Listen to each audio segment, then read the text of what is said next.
Nós vamos lá para Brasília, porque o pessoal continua só pensando naquilo, quando não está pensando em outras tantas coisas, né? Que é o corte de gastos. João Pedro Melo está acompanhando isso de perto e não aguenta mais ouvir falar desse troço, mas está trazendo informação aqui pra gente. É do jogo. Fala, João Pedro Melo, boa tarde. Fala, Ronald. Oi, Zaidan. Ótima tarde para vocês, ótima tarde para todo mundo que está nos Bom. acompanhando. Olha só, depois de muita indefinição e também atrasos, o pacote de corte de gastos do governo federal pode finalmente sair do papel nessa semana. A expectativa é de que as medidas gerem uma economia de 70 bilhões de reais para os cofres públicos, sendo que desse total 30 bilhões devem ser no ano que vem. Além disso, os reajustes do salário mínimo e benefícios sociais vão seguir as regras do arcabouço fiscal, estando limitados a 2,5% acima da inflação. O responsável pelas medidas da equipe econômica, o ministro da Fazenda, Fernando Haddad, disse que o pacote está definido, mas que depende de um retorno do Ministério da Fazenda. Ainda segundo Haddad, os membros da Fazenda e do Planejamento tiveram boas reuniões com o ministro José Múcio e com os comandantes das Forças Armadas. O fato é que o governo federal garante que o pacote busca corrigir distorções e evitar que o arcabouço fiscal perca credibilidade, o que comprometeria a confiança na economia. A ideia é manter as despesas sob controle e recompor as receitas após anos de déficits fiscais. O ministro Fernando Haddad também foi questionado sobre as reclamações de outros ministérios a respeito dos cortes e disse considerar ser normal que os integrantes do primeiro escalão do governo cumpram essa agenda ou esse papel de defender as próprias agendas. Ele também destacou que os outros ministros têm uma visão relativa, enquanto ele tem uma visão absoluta. A gente já sabe que áreas como Previdência Social, Desenvolvimento Social vão passar pelos maiores cortes, inclusive com pente fino nos benefícios. Outros ministérios, como a Defesa, Educação, Saúde e Trabalho, também devem ser atingidos. 4h28. Ô Zaidan, você tem razão, muita razão quando você fala que acho que só não teve a divulgação ainda porque mexe de maneira pesada em plataformas que eram caras, pelo menos a gente imaginava que eram caras ao governo e a integrantes do governo. Porque se não fosse isso já tinha sido divulgado faz tempo, né? Sim, ainda há alguma resistência. Agora, segundo o Haddad, porque ele já falou isso outras vezes, estamos só esperando aqui o presidente decidir se avisamos os presidentes de Câmara e Senado antes ou depois. Não, estamos só decidindo aqui alguns pormenores, mas é coisa pequena. E nunca que resolve. E agora ele está dizendo, não, estamos só esperando a resposta do Ministério da Defesa. O único que tem direito à resposta, hein? Porque os outros foram comunicados. O Ministério da Defesa vai, tudo indica, já que essa é a espera, decidir como se dará o corte no Ministério da Defesa. Que áreas serão atingidas. Os outros ministérios não. E mais do que isso, Ronald, é que é tanta informação fajuta misturada com canalice nesse processo todo. Se você pegar ali, no final do governo Fernando Henrique, o percentual da dívida em relação ao PIB estava ali superior a 50%. Aí você tem o governo Lula e tal. No governo da Dilma, esse percentual está na casa de 30%. E agora, superior a 60%. Ou seja, num período em que houve pesado investimento público para os padrões brasileiros, o que aconteceu? A economia cresceu, então a relação dívida-PIB ela foi contida. A dívida foi contida no seu crescimento em relação ao PIB, não porque ela foi controlada, foi reduzida, mas porque o PIB cresceu.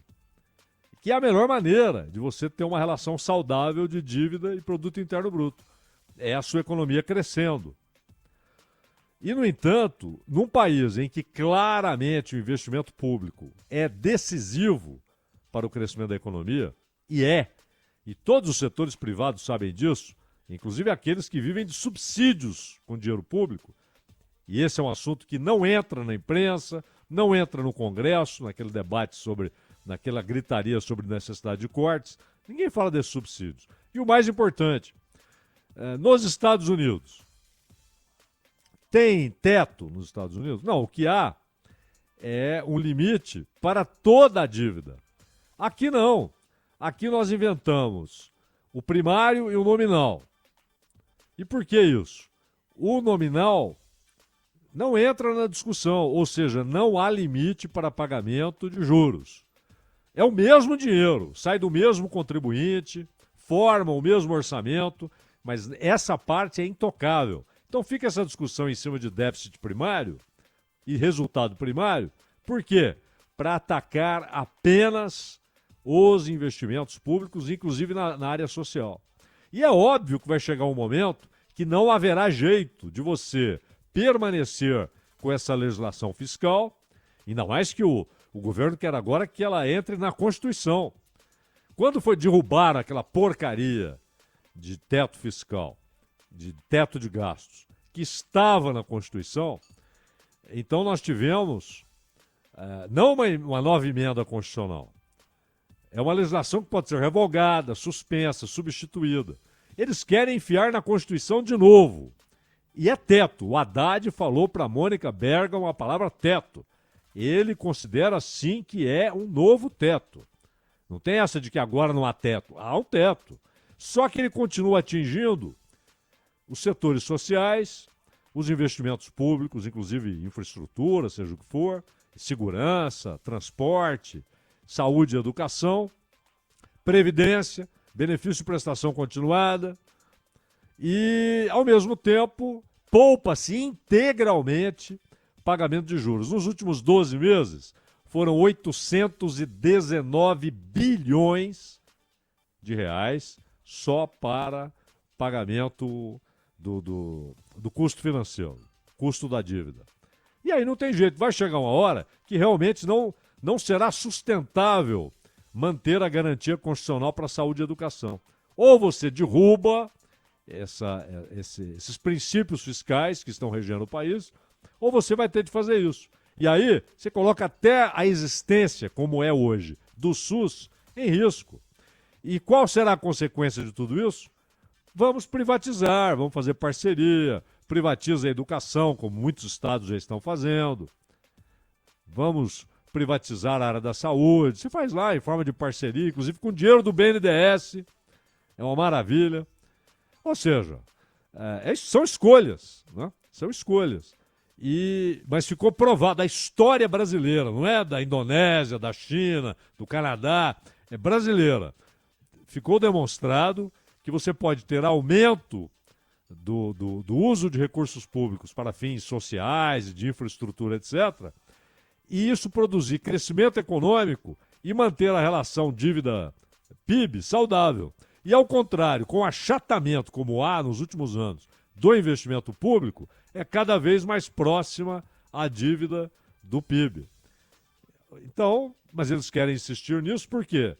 Porque é a chantagem do mercado, de quem ganha dinheiro com isso. E a Selic é o quê? A arma dos caras, é uma das armas. O dólar é a outra arma. O governo é chantageado. E o Haddad parece concordar com os caras. Tanto que o Galípolo, que ele indicou, e por isso vai ser o próximo presidente do Banco Central, ele votou com a turma toda lá pelo aumento da Selic em meio ponto, né, Ronald? Ô, Zaidan, se o Haddad não estivesse fazendo aquilo que o mercado quer, ou que coloca ali entre as diretrizes mais importantes para aquilo que o mercado tanto anseia, digamos assim, não estaria entre os dois preferidos para 2026, né? Segundo a entrevista recente aí de um desses representantes, né? E nem cabe a história de que o sujeito é obrigado a fazer isso, né? Porque ele pode falar, não, se é assim eu vou dar aula, pô, tchau. E o próprio presidente da República pode dizer, não enfrentaremos as consequências. Mas a escolha do eleitor foi por um rol de propostas que nós não podemos agora jogar no lixo, né? Porque há essa exigência no capital financeiro. E capital financeiro não é só, porque tem essa coisa proverbial aí de Faria Lima, né? Você tem grandes empresas, inclusive do setor produtivo e de comunicação e tal, que hoje ganham dinheiro com o mercado financeiro, com rentismo, que inclusive se torna proprietário do setor produtivo com uma atividade secundária. E essa gente manda no país. Agora, se ele acredita nisso, tudo bem, bicho, faz isso aí. Mas diga que é isso que você quer, que é nisso que você acredita. Se não acredita, vai dar aula.